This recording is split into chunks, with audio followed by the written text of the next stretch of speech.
Okay, so I want to discuss modern criticism of the gospel in this particular um, video.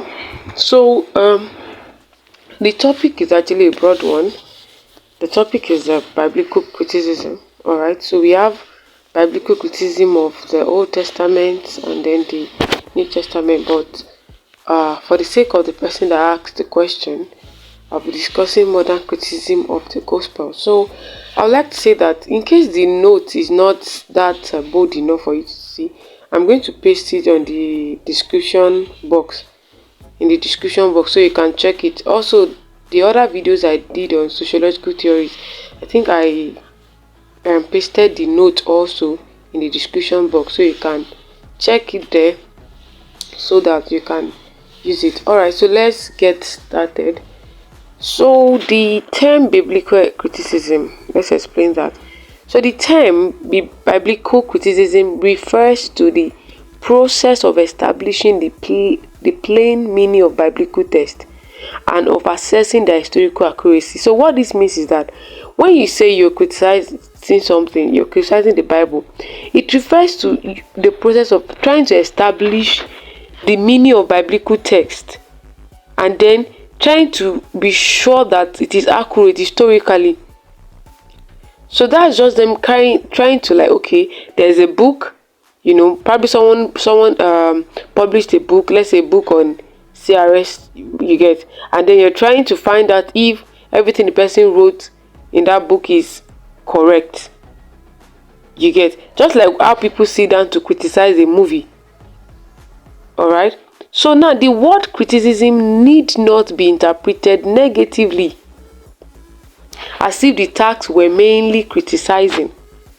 As if the text were mainly criticizing the Bible or pointing out its errors. So when you hear the word criticism, it doesn't mean that it's something negative, like they want to point out the errors in Bible. Rather, criticism indicates the effort at using scientific criteria, historical and literary, and human reason to understand and explain as objectively as possible the meaning intended by the biblical writers. So what criticism means in this context is that to show us the effort in establishing the truth about the Bible. So that's basically what it's all about. So they want us to understand what the biblical writers' intention, what their intention is. You get? Alright, so having said that, let's move on. So biblical criticism is a form of literary criticism that seeks to analyze the Bible through asking certain questions about the text, such as who wrote it, when it was written, from whom was it written, why was it written, what was the historical and cultural setting of the text, how well preserved is the original text, how unified is the text, how was the text transmitted over time, what is the text literary genre, and how did it come to be accepted as part of the Bible. So let me pick it one by one. So what we are saying is that this is just trying to give a breakdown of what I mean by it. But the criticizing in that context does not mean pointing out errors. So what biblical criticism is trying to do is, they want to analyze the Bible. And when they analyze the Bible, they ask certain questions. So what are the questions they try to ask? Who wrote the Bible? They are trying to find out the author, right? Then the time. When was it written? Then to whom was it written for? Like for instance, now we say that the book of Luke was written to Theophilus. And then some people say Theophilus means people loved by God, that is written to God's people. You get, so for whom was it written? And then why was that particular scripture written? They also want to know the historical setting and cultural setting. You get, what was it like? What was going on at that particular time where that Bible was written? And then how preserved is the original text? Are there been so many editing work on the text? You get, how unified is the text? How was the text transmitted over time? And so on and so forth. So that's basically what biblical criticism is all about. Okay? So, at its inception, New Testament criticism was intended as a forensic method for proving the scriptures of the Koine Greek text describing the life, death, and resurrection of Jesus were valid. That should be valid. Sorry. Okay, I think I deleted the white typing. Okay, so what we're saying that New Testament criticism is to find out, to prove that the everything written about the life of Christ, the death, resurrection of Jesus, they are valid. That's the essence, to know if it's true or not. So biblical criticism has been traditionally divided into textual criticism, which is also called lower. Now we are moving to the types, right, of biblical criticism. So traditionally it has been divided into two. We have other types, I'm still getting there. All right, so it has been traditionally divided into textual criticism, also called lower criticism, and then we have the source criticism, also called higher criticism. Okay, so however, biblical criticism has spawned many subdivisions other than the broad categories of higher and lower criticism. So we are saying that now it has actually gone beyond that two subdivisions, right? Okay, so there are also other techniques that have been used. Okay, so that's how I'll be talking about 4 criticisms, the 4 biblical criticisms. All right, so the first one I'll be picking is the form criticism. So now please, this topic is wide. I can't actually explain everything. I mean, I don't like my video being too long, so the examples that I ought to give you, but because I realized that the note was becoming too long, I had to just shorten it. Remember, the purpose of my video is actually to simplify. I believe that your lecturers would have taught you and all that. It's just to simplify the teaching, to teach with simplicity. That's the point here. So let's go to the form criticism. So before I continue, please kindly share, and then you can switch on the notification button so that by the time I post another video, you can be notified. And please, if you are not following, you can also follow, all right, the page. Okay, so let's continue. So form criticism is a means of analyzing the typical features of text. So when you see form is actually analyzing the text, especially their conventional forms or structures, in order to relate them to their sociological context. So form criticism begins by identifying a text genre or conventional literary form such as parables, proverbs, epistles, or love poems. So what this is saying, that number one thing that I need you to have in mind when you are writing, or let's say they ask you a question on form criticism, is that form criticism deals with text. All right, it deals with text. Okay, so form criticism deals with the typical features of text. That's basically what form criticism is all about. It deals with the text, and then he tried to analyze them in their conventional forms or structures. To check them in their conventional forms or structures. That's basically what form criticism is about. So now let's dive into it. So what we mean is that when literary genre, right? When we're talking about literary genre, we talk about drama, poet. So what form criticism is trying to do is that to find out those genre that are in the Bible. For example, if you look at the book of Proverbs was more of talking about Proverbs itself, and then when we look at the gospel, we see parables, we see epistles. So it's more of in-depth study of the word beyond the book. It's kind of, let's say, how do I explain that? Let me put it this way, that let's say you wrote something down, right? Now let's say I said he's a boy.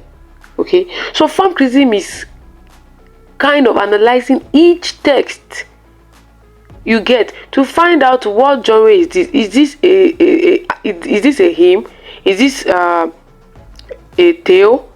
Do you get? So that's what it's all about. So when you're talking about literary genre, that's basically what form criticism is trying to analyze. So form criticism is a method of biblical criticism that classifies units of scripture by literary pattern. So you try to group them into the literary genres they belong to, and that attempt to trace each type to its period of oral transmission. So form criticism seeks to determine a unit original form and the historical context of the literary tradition. So you try to check the original form of those units, each word, and then to classify them into their pattern. So for example, when we talk about tales, if you check the synoptic gospels, it's actually contain more of tales, Jesus telling stories, and all. And they're talking about legends, the gospel itself, not exclusively the synoptic now, talks about legends like Peter, what they did, Jesus as well. So we also have exhortations in New Testament. So that's basically what form criticism is trying to do, to classify the unit of scripture by literary pattern. So please, I believe you understand that. If you don't, please, you can comment below. All right. So let's look at redaction criticism. Okay. So redaction criticism focuses on how the editor or redactor has shaped and molded the narrative to express the theological goals. So what redaction criticism is saying is this: after those the scripture has been written, right? We believe that some editing work has been done. So what redaction criticism is trying to do is to focus on the edited work, so it's kind of analyzing the editing process. What was removed? What did they put there? And trying to like make the proper corrections. So let me come again. Redaction criticism focuses on how the editor or redactor has shaped and molded the narrative to express its theological goals. So there's a way they try to write the book of Matthew for it to achieve its goals, that this is what the book of Matthew wants to tell you. So we believe that those what's it called now, everything you have in Matthew today, like, they are probably written by different authors, but the editors have brought everything together, and then they try to arrange it in a way that we will understand the story, we will follow the storyline. So that's basically what redaction criticism is about. So redaction criticism does not operate in isolation. It studies the editing process, so the study of the editing process whereby the sources have been linked together and incorporated into the present finished text belongs to the province of redaction criticism. So what we're saying is here that what redaction criticism does is, to link together the present and the finished text. So what we had in the original text and what we have now. So trying to link it together, and make it, accurate. Make it accurate. So let's move on to source criticism. Source criticism is also called diacriticism, like I mentioned earlier, and it focuses on identifying the author, the date, the sources, and place of writing for each book of the Bible. So source criticism is after who wrote this, when was it written. So source criticism is a method of biblical study which analyzes texts that are not the works of a single author, but result from the combination of originally separate documents. So what we're saying is this: we believe that the Bible was not written by a singular person, right? So source criticism is trying to find out, okay, we have the Bible as combination of originally separate documents. Right, so now source criticism want to analyze who wrote it itself, the original text, who wrote it, when was it written, the source, where did they get the information from. So when you're talking about the New Testament, we mentioned, when you talk about how the synoptic problem, we mentioned that Q source, the M source, the L source, and all. So that's the work of source criticism, to find, okay, where did they get this story from. Is from the Q source, this is from the M source, this is from the L source. So this method has been applied to text of the Old Testament, especially but not exclusively the Pentateuch and New Testament, especially but not exclusively the Gospel. So what we are saying here is that, for example, when we look at the Old Testament, remember when we are talking about the book of Moses, that it was written by only Moses, and then we had several arguments that no, it was not written. Then we mentioned the documentary hypothesis. So that's basically the work of source criticism. Okay, so source criticism, and then New Testament also, we had the issue of, we have similarities in Matthew, Mark, and Luke, and then we have differences. So they want to know the source of the differences and then the source of the similarities. That's basically what source criticism is about. So source criticism is a tool used by scholars to unravel the pressing questions of why some passages seem so similar to one another and yet also quite different. So they want to know what passages are similar and then different. And then lastly, okay, is the textual criticism. Okay, the textual criticism is also called lower criticism, and it seeks to establish the original text out of the variant readings of ancient manuscript. Okay, so the work of textual criticism is to examine into the existing text and see, with the help of all the best aids at our disposal, whether the form of the words as they have been handed down to us are the precise words of the sacred scribes, and if there are legitimate reasons to believe that the text has in the course of centuries undergone changes to restore if possible the original readings. So textual criticism seeks either to confirm the traditional text as the original one or restore the original where this is necessary. Textual criticism attempts at restoring the text to its original meaning as it was intended by the authors. Briefly stated, textual criticism is the science and art that seems to determine the most reliable wording of a text. So let me explain in a nutshell what textual criticism is all about. It's trying to establish the original text, like, oh, this is the original, while this is the variant. You can see today that we have variant text of the Bible. We have the King James Version, NIV and all. So what textual criticism wants to do it wants to identify the original text and then study those variants and now try to restore the text to the original meaning where it is necessary. You get where it is necessary. That's basically what textual criticism is all about. So it's more of identifying the original text, then finding out if the text that was handed over to us, if the words are the precise words. Okay? If the words are the precise words, or to check if it has gone to too much changes and then to restore it when it's necessary.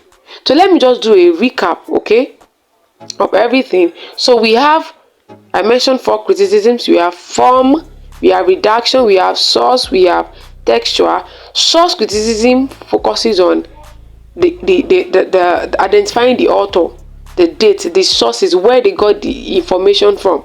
That's what source criticism is all about. Then textual criticism is about finding the original text and its variants and trying to restore the original text to where it is necessary.